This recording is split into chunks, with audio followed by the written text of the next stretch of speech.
Alhamdulillahil wahidil qahar. Wassalatu wassalamu ala khairil anam. Sahabat, ahlan wa sahlan bikum.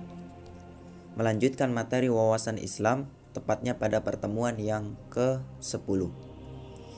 Beberapa waktu yang lalu, kita sudah banyak belajar seputar kisah-kisah perluasan wilayah ke negeri Syam dan Mesir, yang mana kesemuanya itu berada di bawah kekuasaan Kekaisaran Romawi. Jadi mulai penaklukan kota Homs dan Damaskus, kemudian pertempuran Ajnadain dan Qaisaria, lalu dilanjutkan dengan pembebasan Baitul Maqdis dan negeri Mesir. Itu semuanya di bawah kekuasaan Kekaisaran Romawi, ya. Ingat dan catat. Oke, pada pertemuan kali ini kita beralih pada Kekaisaran Persia. Masuk di dalamnya negeri Irak dan juga negeri-negeri di sekitarnya. Bicara soal penaklukan Persia, Khalifah Umar bin Khattab menunjuk 2 panglima untuk menaklukkan kekaisaran besar tersebut, yaitu yang pertama Abu Ubaid bin Mas'ud As-Saqafi, kemudian yang kedua Sa'ad bin Abi Waqqas. Mereka bergerak untuk memerangi Kisra Kaisar Yazdagir yang merupakan penguasa Persia saat itu. Oke, kita akan mulai masuk pada urutan peristiwa penaklukan Irak. Yang pertama, peperangan Namarik tahun ke-13 Hijriah.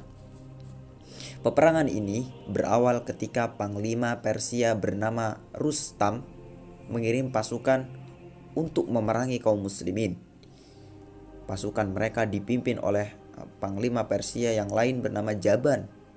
Mereka bertemu dengan pasukan panglima Abu Ubaid As-Saqafi di suatu daerah bernama Namarik.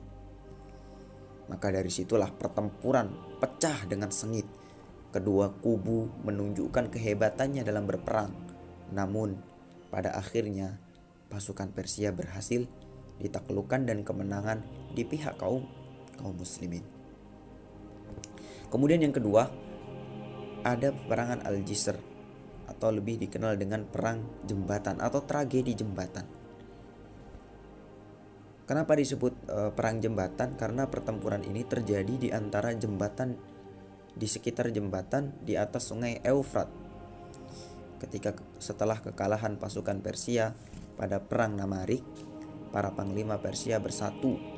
Mereka berkumpul untuk menghantam pasukan panglima Abu Ubaid As-Saqafi.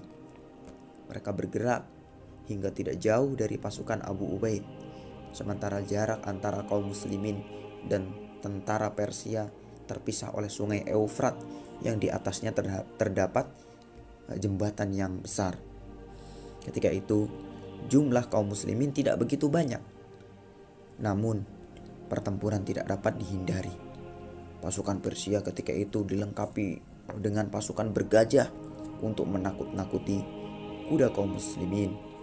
Kekalahan di depan mata, kaum muslimin kacau balau. Korban mencapai 6.000 orang, termasuk panglima Abu Ubaid As-Saqafi yang syahid ketika mencoba menghalau pasukan bergajah. Kemudian posisi pimpinan sementara digantikan oleh Musanna bin Haritha. Kaum muslimin mundur perlahan ke arah jembatan dan sebagainya berhasil selamat. Berita kekalahan itu sampai kepada Khalifah Umar.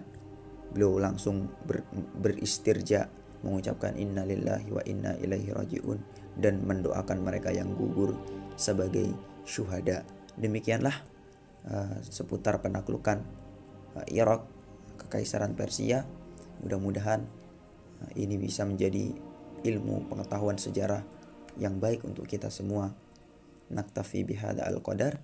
Subhanakallahumma wa bihamdika asyhadu an la ilaha illa anta astaghfiruka wa atubu ilaik.